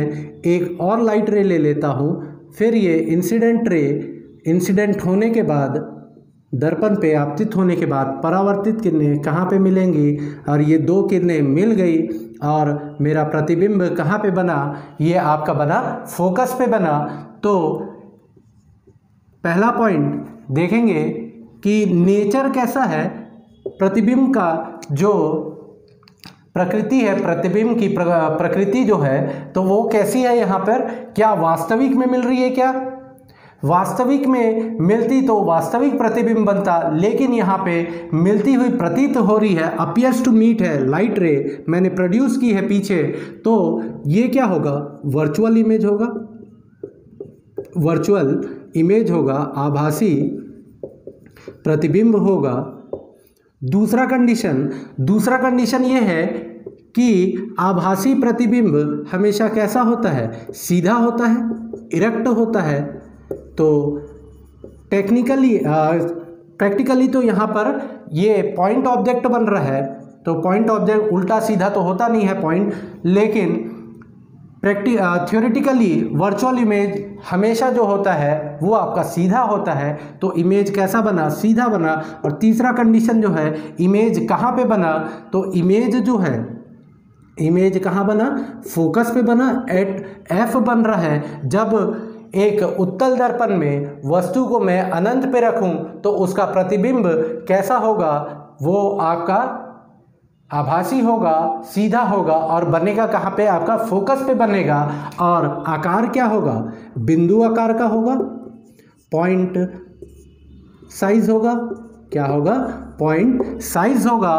तो इसको ध्यान रखेंगे, ये कंडीशन आपका एग्जाम में आता है कि जब एक उत्तल दर्पण पे वस्तु को मैं अनंत पे रखूं तो उसका प्रतिबिंब कैसा होगा, या एक उत्तल दर्पण द्वारा बना प्रतिबिंब फोकस पे बन रहा हो और बिंदु आकार का हो, तो वस्तु को कहाँ पे रखा गया है, तो वस्तु को रखा गया है आपका अनंत पे रखा गया है। इसी टाइप के आपके थ्योरेटिकल कंसेप्चुअल क्वेश्चंस बनते हैं, न्यूमेरिकल क्वेश्चंस भी हम आगे मिरर फॉर्मूला में देखेंगे। अब देखिए सेकेंड कंडीशन जो है, यही कंडीशन है कॉन्वेक्स मिरर का, कि when object is placed anywhere in front of mirror, दर्पण के सामने वस्तु को मैं कहीं पर भी रख दूं, दर्पण के सामने वस्तु को मैं कहीं भी रख दूं, तो उस केस में देखते हैं कि कैसा बनता है प्रतिबिंब। अब देखिए ये है मेरा पोल, इसको एक्सटेंड कर देते हैं, ये फोकस हो गया और ये आपका सेंटर ऑफ कर्वेचर हो गया। तो मान लो यहाँ पे मैंने रख दिया इमेज को, ऑब्जेक्ट को मैंने मान लो यहाँ पे रख दिया, ये है मेरा ए और ये बी नाम दे दिया। तो पैरेलल रेज इंसिडेंट होने के बाद कहाँ से आती हुई नज़र आएंगी, फोकस से। अब क्या फोकस से गुजार सकता हूँ क्या लाइट रे, नहीं। तो एक कंडीशन ये लेता हूँ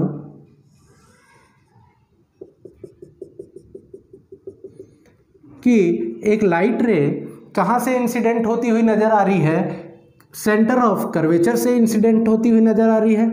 अब जैसा कि मैं जानता हूँ कि वो रिफ्लेक्शन के बाद कहाँ से गुजरेगी, उसी लाइन में वापस गुजर जाएगी, और यहाँ पर ये जब वापस जाएगी तो यहाँ पर कट करेगी, ये वापस हो गई, तो ये कैसी नज़र आ रही है, इसी पॉइंट पे।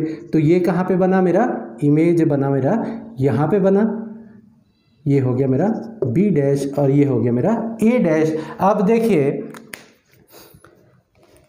ऑब्जेक्ट और इमेज के साइज में, तो इमेज का साइज क्या है, ऑब्जेक्ट की साइज की तुलना में वो छोटा है, आकार में वो छोटा है।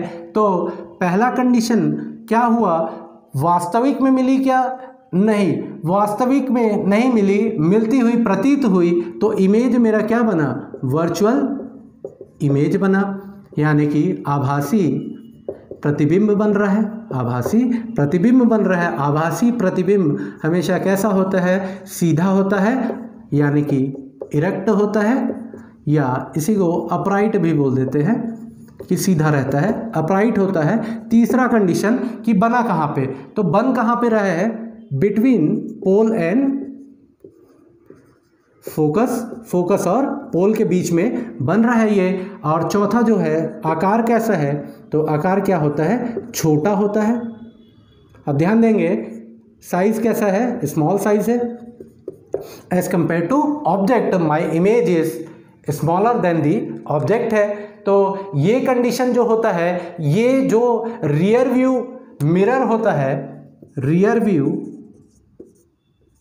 व्यू मिरर होता है, जो व्हीकल्स के साइड ग्लास जो होता है वो आपका यही कंडीशन है, वहाँ पे यूज़ करते हैं आपका कॉन्वेक्स मिरर। यूजेस में बहुत अच्छे से देखेंगे। ये वीडियो थोड़ा सा बड़ा होने वाला है, अभी कम से कम 20 मिनट्स और लगेंगे, यूजेस देखेंगे। नेक्स्ट वही है, पहले थोड़ा सा कंक्लूड भी कर लेंगे कि दोनों जो इमेज फॉर्मेशन के कंडीशंस है आपका कॉन्केव और कॉन्वेक्स का। तो यहाँ पर देखिएगा, यहाँ पर क्या हो रहा है, कॉन्वेक्स के केस में दोनों कंडीशंस में, चाहे मैं इन्फिनिटी पे रखूँ या दर्पण के सामने वस्तु को कहीं भी रखूँ, तो दोनों कंडीशंस में मेरा इमेज कैसा बन रहा है, वर्चुअल इमेज बन रहा है। और आकार क्या है, छोटा बन रहा है। दोनों ही केस में, पहले में तो बिंदु आकार का बना और दूसरे में स्मॉल साइज बन रहा है। तो जब भी मुझे वस्तु को छोटा करना हो, ये प्रॉपर्टी होती है कॉन्वेक्स मिरर की कि वस्तु को छोटा करके देखना है और डाइवर्जिंग नेचर का, तो वो आपका क्या कहलाएगा, किसका यूज़ करेंगे, कॉन्वेक्स मिरर का। और कॉन्केव मिरर में जब भी वस्तु को मुझे क्या करना है, बड़ा करके देखना है या छोटा करके देखना है, जितने भी तरह के इमेज होंगे वो सभी कौन बनाएगा, कॉन्केव मिरर बनाएगा। लेकिन जब मुझे सीधा और कैसा इमेज चाहिए, छोटा इमेज चाहिए, तो वो कौन बनाएगा, आपका कॉन्वेक्स मिरर बनाएगा।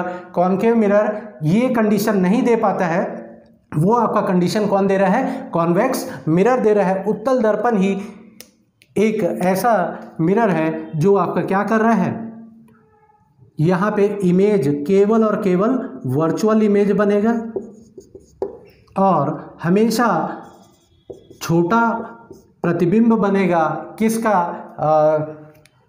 किसके द्वारा बनेगा, ये कॉन्वेक्स मिरर हमेशा क्या बनाएगा, आभासी प्रतिबिंब बनाएगा और हमेशा उसका आकार प्रतिबिंब का छोटा रहेगा वस्तु की तुलना में। बहुत इंपॉर्टेंट पॉइंट, बहुत इंपॉर्टेंट केस है ये, वेरी इंपॉर्टेंट केस है, इसको ध्यान रखेंगे। जो साइड ग्लास होता है वो आपका क्या होता है, कैसा होता है, कॉन्वेक्स मिरर का बना होता है, यूजेस में और देखेंगे।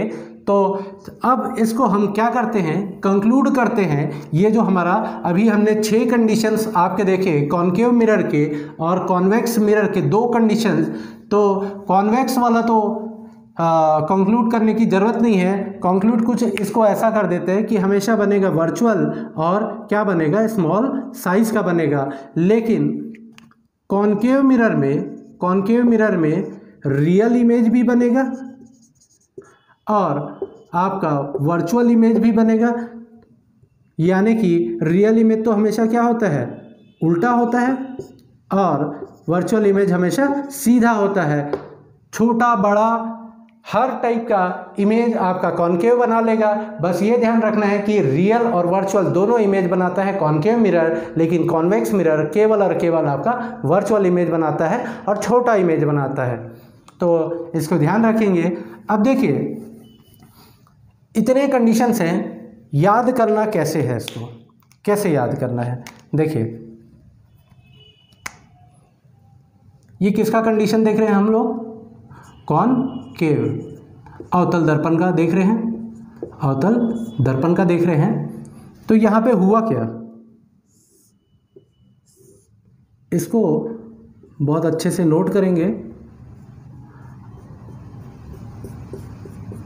ये था मेरा पोल,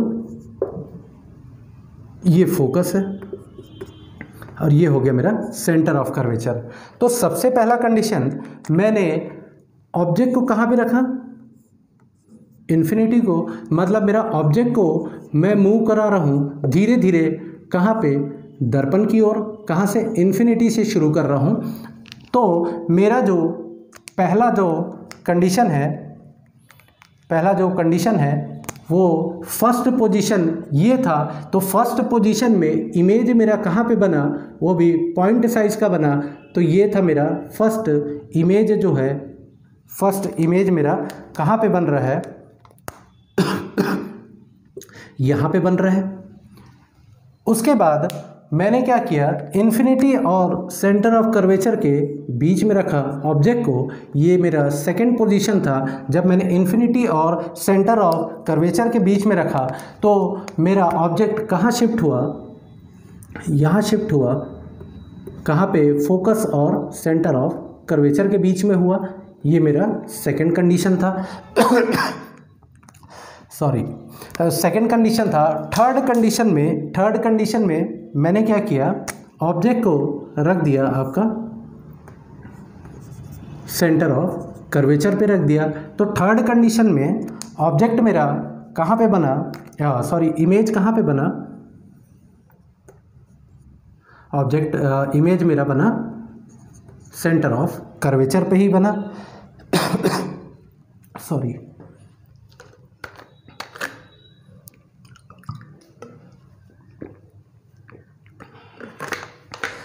अब देखिए, थर्ड कंडीशन में सेंटर ऑफ कर्वेचर पे ही बन रहा है इमेज, और कैसा बन रहा है, सेम साइज का। नेक्स्ट मैंने क्या किया, फोर्थ पोजीशन जो था मेरा, तो ऑब्जेक्ट को मैंने क्या किया, आपका सेंटर ऑफ कर्वेचर और फोकस के बीच में रखा।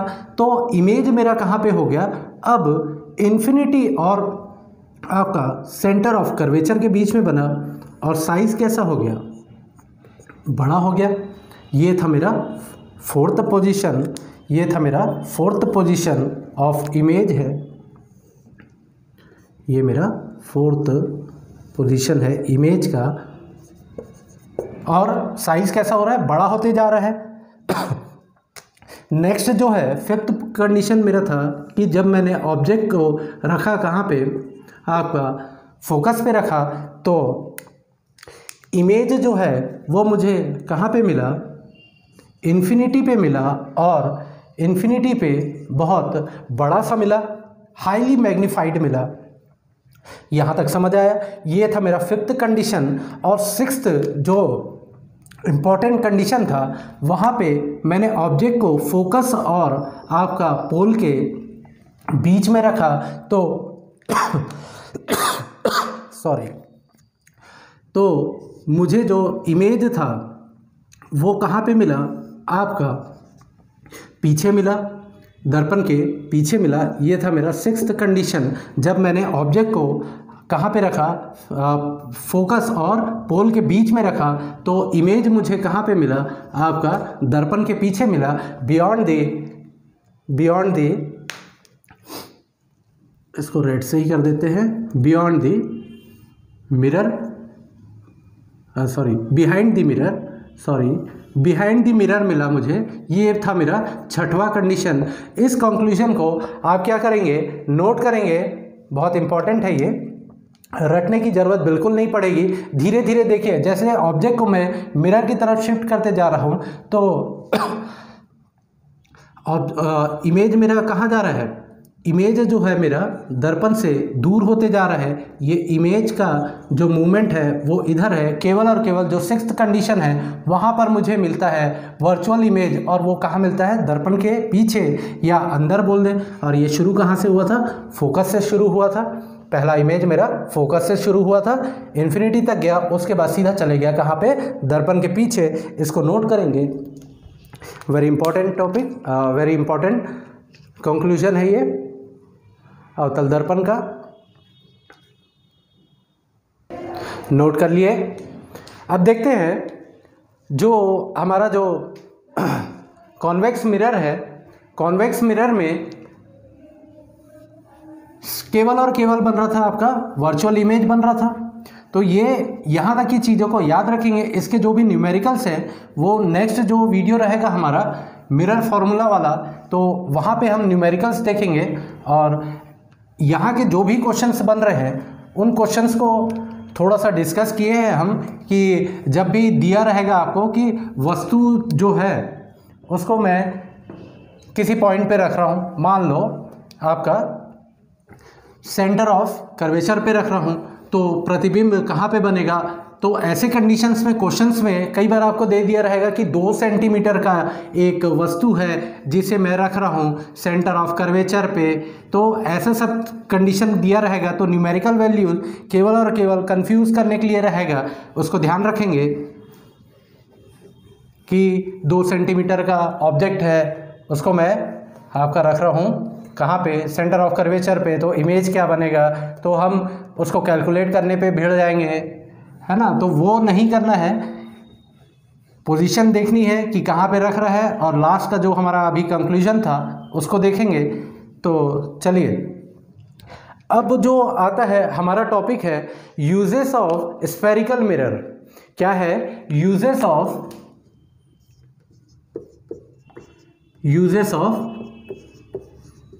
Spherical mirror.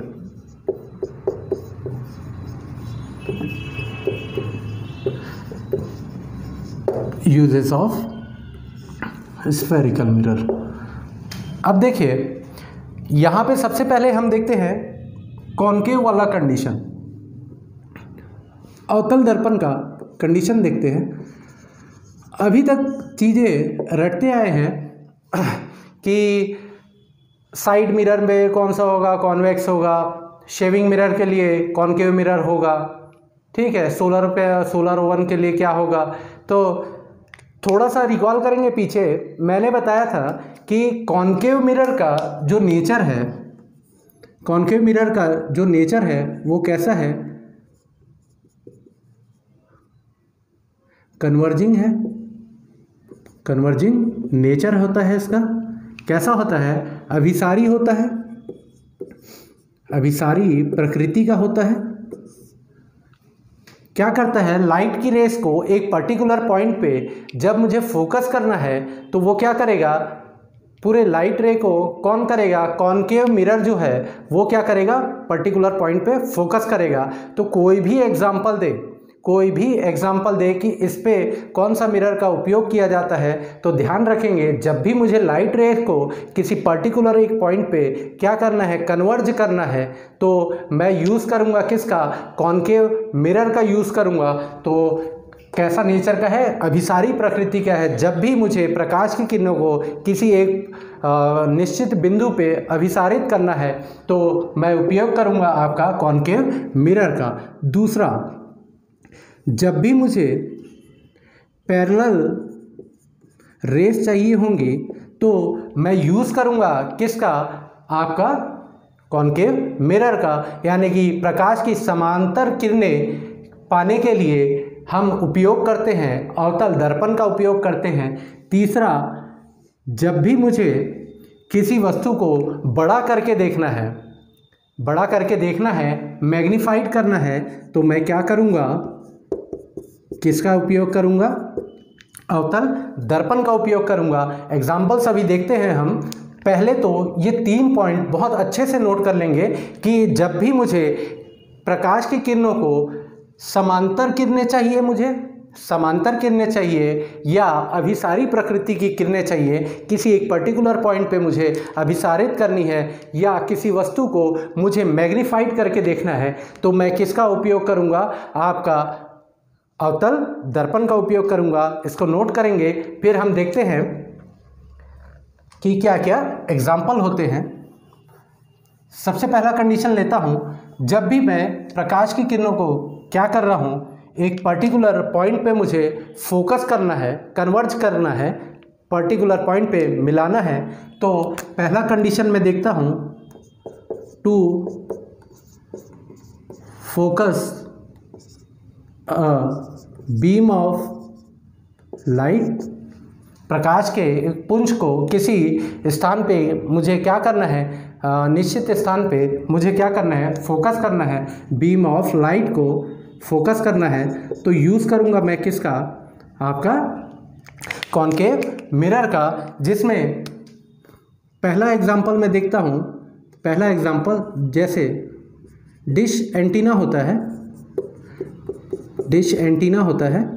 तो डिश एंटीना वाले केस में ये बहुत इम्पॉर्टेंट है, इसको नोट करेंगे, वेरी इंपॉर्टेंट पॉइंट है। इससे कैसे कैसे क्वेश्चंस बनते हैं देखते हैं। डिश एंटीना होता क्या है, ये डिश है और ये इसका एंटीना बना हुआ है। तो रेडियो सिग्नल्स जो आते हैं, रेडियो सिग्नल्स क्या होते हैं, दूर से आते हुए नजर आते हैं, दूर से आ रही हैं रेडियो वेव्स जो है वो दूर से आ रहे हैं, तो पैरेलल रेस हो गई है। तो पैरेलल आने के बाद ये मेरा क्या हो गया, अवतल दर्पण के जैसा है, अवतल दर्पण है, ठीक है। तो ये क्या हो रहा है, जो पैरेलल रेस आ रही है उनको रिफ्लेक्शन के बाद एक पर्टिकुलर पॉइंट पे फोकस कर देते हैं। ये मान लो ये मेरा फोकस पॉइंट है, तो पर्टिकुलर पॉइंट पे ये क्या कर रहे हैं, फोकस कर रहे हैं।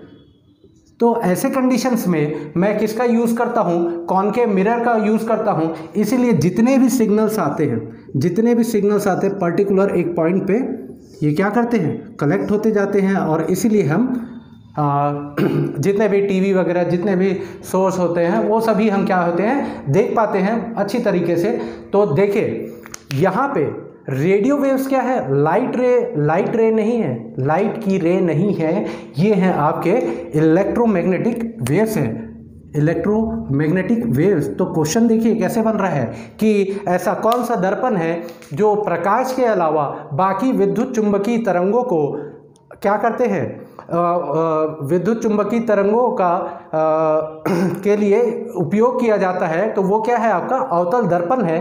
तो ये क्या है, मेरे रेडियो वेव्स है, रेडियो वेव्स है। और रेडियो वेव्स क्या है आपका, जो मैंने पहले लेक्चर में विद्युत चुंबकीय वर्णक्रम बताया था, इलेक्ट्रोमैग्नेटिक स्पेक्ट्रम बताया था, तो उसमें आपका रेडियो वेव्स, माइक्रोवेव्स, आपका इंफ्रारेड रेस, तो ये सभी को किसका उपयोग किया जाता है, इन सभी किरणों को अभिसारित करने के लिए, आपका कन्वर्ज करने के लिए कौन सा दर्पण का उपयोग किया जाता है, इलेक्ट्रोमैग्नेटिक वेव्स को। तो आप उत्तर देंगे अवतल दर्पण का उपयोग किया जाता है इलेक्ट्रोमैग्नेटिक वेव्स को। ये जो रेडियो वेव्स है ये लाइट वेव्स नहीं है, लाइट रेस नहीं है, ये आपके इलेक्ट्रोमैग्नेटिक वेव्स है। लाइट जो है वो तो छोटा सा पोर्शन था हमारा, 0.39 से लेकर 0.77 माइक्रोमीटर तक का जो विबग्योर वाला हिस्सा था। पहला वीडियो देखेंगे मेरा तो वहाँ पर पहले लेक्चर में मैंने एक्सप्लेन किया है इलेक्ट्रोमैग्नेटिक वेव्स को। तो ये सारे क्या है, इलेक्ट्रोमैग्नेटिक वेव्स है। तो अवतल दर्पण, microwave, radio waves, infrared rays, ये सारे को क्या करता है, आपका रिफ्लेक्ट करता है। तो उपयोग इन सारे के लिए हम इलेक्ट्रोमैग्नेटिक वेव्स के लिए किसका उपयोग करते हैं, आपका अवतल दर्पण का। तो समझ आया होगा कि डिश एंटीना का जो फिनोमिना है वो किस पे, कौन सा दर्पण लगता है, डिश एंटीना वाला आपका कॉनकेव मिरर है, अवतल दर्पण है। और अवतल दर्पण ही एकमात्र ऐसा दर्पण है जो इलेक्ट्रोमैग्नेटिक वेव्स को भी, इलेक्ट्रोमैग्नेटिक वेव्स के लिए भी यूज़ किया जाता है। दूसरा जो यहाँ पे एग्जांपल है, पहला तो हमारा क्या हो गया, डिश एंटीना हो गया। दूसरा जो है, जो डॉक्टर्स के जो हेड पे जो मिरर रहता है उस पे क्या करते हैं, लाइट रे को हम पर्टिकुलर एक पॉइंट पे फोकस करता है। तो डॉक्टर्स का जो हेड मिरर होता है वो कैसा होता है, कॉनकेव मिरर होता है। डॉक्टर्स के हेड पे जो मिरर होता है वो आपका कॉनकेव मिरर होता है। अब देखिए होता क्या है, जैसे ये डॉक्टर है, इसके हेड पे ये मिरर लगा हुआ है। तो ये क्या करता है, डॉक्टर अपने हेड पे लगाया हुआ है मिरर को, और पेशेंट को जब भी उसे देखना है, जो छोटे माइक्रो चीज़ेस को देखना है, तो लाइट रे को वो क्या करता है, वो पर्टिकुलर पॉइंट पे फोकस करता है। टॉर्च से उतना नहीं दिख पाता है, तो वो क्या करता है, एक लाइट सोर्स यहाँ पे लगाता है, एक लाइट सोर्स, और वहाँ से लाइट रे यहाँ पर पड़ती है दर्पण पे, और ये रिफ्लेक्ट होके मान लो ये पेशेंट है, तो पेशेंट पे जो एग्जामिन करना है तो वो कुछ ऐसे करता है वो।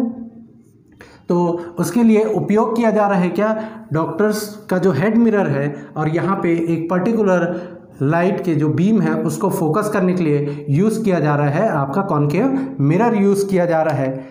ये था कंडीशन की कन्वर्जिंग नेचर था। दूसरा नेचर क्या था हमारा कॉनकेव मिरर का, कि पैरेलल बीम्स जब प्रोड्यूस करनी है, तो वहाँ पे मैं यूज़ करूँगा आपका किसका? कॉनकेव मिरर का। तो सेकंड पॉइंट जो है उसको देखते हैं। सेकंड पॉइंट आपका क्या है? To produce parallel beam of light. Beams नहीं होता है, यह बीम होता है ना, क्योंकि हमने देखा था बीम क्या है? बहुत सारे किरणों का बंडल होता है, बीम्स कहलाता है। तो बीम ऑफ लाइट को एक particular parallel beams of light produce करने के लिए मैं यूज़ कर रहा हूँ किसका? आपका अवतल दर्पण का उपयोग कर रहा हूँ। तो होता क्या है, गाड़ी की हेडलाइट जो है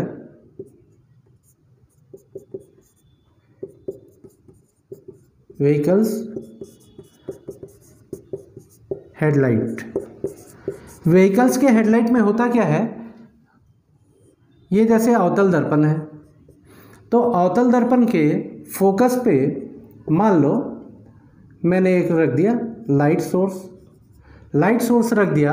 अब जब भी फोकस से प्रकाश की किरणें दर्पण पे आपतित होती है तो वो मुख्य अक्ष के समानांतर जाती है। तो ये कंडीशन हो गया आपका कि एक जो दर्पण दिया हुआ है, कॉनकेव मिरर दिया है, तो उसके फोकस पॉइंट पे मैंने क्या रख दिया? एक लाइट सोर्स रख दिया। ये है मेरा क्या? लाइट का सोर्स रख दिया। तो ये क्या हो रही है, यहाँ से जो प्रकाश की किरणें निकलेंगी वो फोकस से आने वाली प्रकाश की किरणें परावर्तन के पश्चात कैसी जाती है? आपका मुख्य अक्ष के समानांतर जाती हैं। तो ये कैसा है? Parallel beams of light produce हो रहा है। इसको नोट करेंगे, फिर आगे देखते हैं कि सेकेंड एग्जाम्पल में इसके अलावा और क्या एग्जाम्पल है इसके। नोट कर लिए। दूसरा जो है, जैसे टॉर्च से भी सेम फिनोमिना होता है। टॉर्च से भी हम क्या करते हैं? Same light parallel beams of light produce करते हैं। तो ये एक एग्जाम्पल हो गया, इसको देखेंगे। उसके बाद तीसरा जो, जैसे हमने देखा था यहाँ पे दो कंडीशंस क्या हो गए थे? डिश एंटीना था और यहाँ पे आपका हो गया था डॉक्टर्स हेड मिरर था। तीसरा जो कंडीशन था, तीसरे कंडीशन में मैग्नीफिकेशन वाला था। तो मैग्नीफिकेशन जो होता है, देखिए कॉनकेव मिरर दो तरह के मैग्नीफिकेशन करता है। एक तो जो छठवां हमारा कंडीशन था, तो उस छठवें कंडीशन में क्या कर रहा था, वहाँ पे इमेज मेरा कैसा बन रहा था? सीधा बन रहा था। और एक कंडीशन था जहाँ पर इमेज क्या है? मैग्नीफाइड तो हो रहा था, लेकिन कैसा था? उल्टा था। तो उल्टे वाले की आवश्यकता मुझे नहीं है, मुझे जो चाहिए वो सीधे वाले की। तो ये जो होता है, ये आपका होता है शेविंग मिरर होता है। शेविंग मिरर होता है, या इसके साथ साथ शेविंग मिरर वाला जो कंडीशन है वो है, और साथ में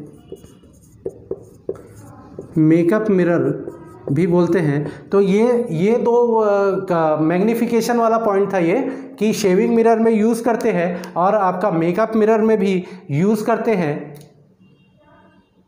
ये हो गए इसके एग्जाम्पल हो गए। अब देखिए, अब देखते हैं कॉन्वेक्स मिरर के यूजेस देखते हैं। कॉन्वेक्स मिरर के यूजेस देखते हैं। तो ध्यान रखेंगे, तीन जो बेसिक पॉइंट मैंने बताया कि किसी बिंदु पे फोकस करना है, पैरेलल बीम प्रोड्यूस करना है या मैग्नीफिकेशन करना है, तो मैं यूज़ करूँगा आपका कॉनकेव मिरर।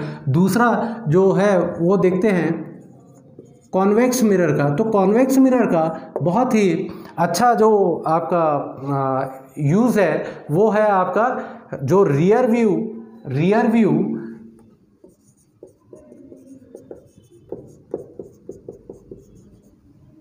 व्यू मिरर होता है। गाड़ियों का जो साइड ग्लास होता है, उसमें क्या होता है कि दूर की चीज़ों को मुझे कैसा करना, सीधा भी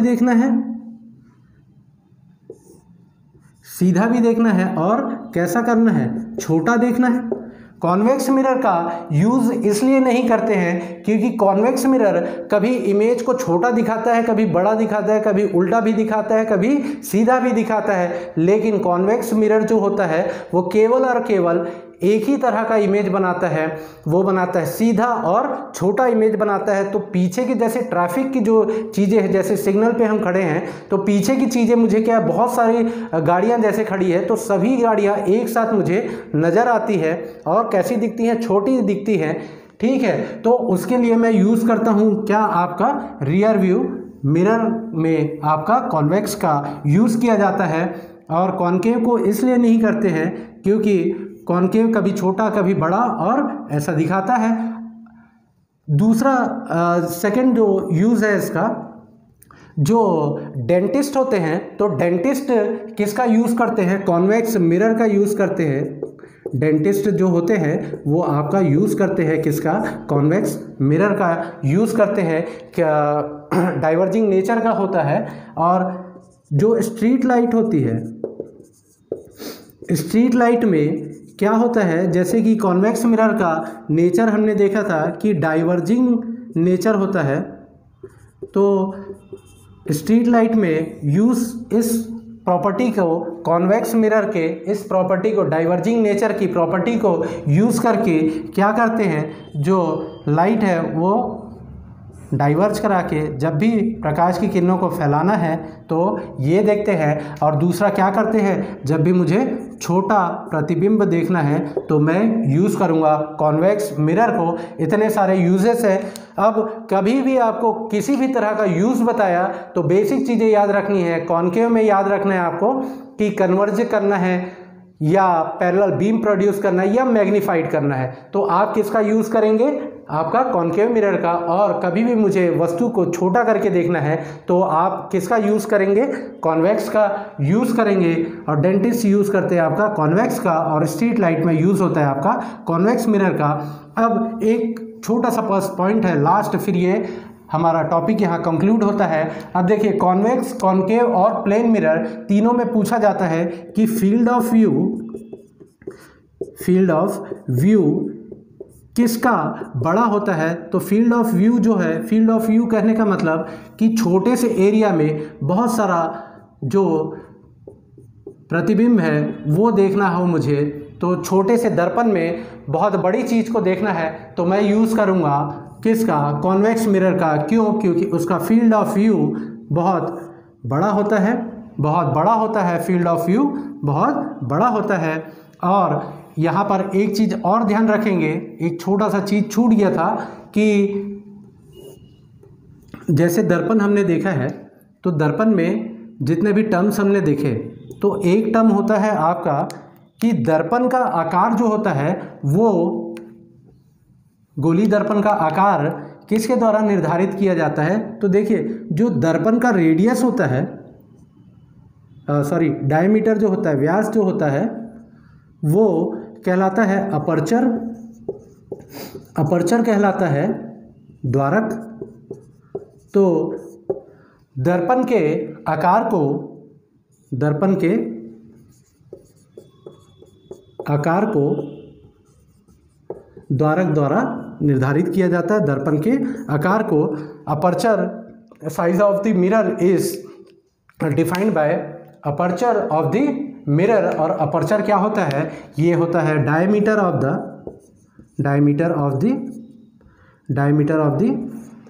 मिरर, डायमीटर ऑफ मिरर होता है। तो यहाँ पे हमारा ये टॉपिक ख़त्म होता है। नेक्स्ट हम देखेंगे आपका मिरर फार्मूला देखेंगे। नेक्स्ट जो टॉपिक रहेगा वो हमारा मिरर फार्मूला, और वहीं पर हमारे सारे न्यूमेरिकल्स को हम कवर करेंगे। तो थैंक यू।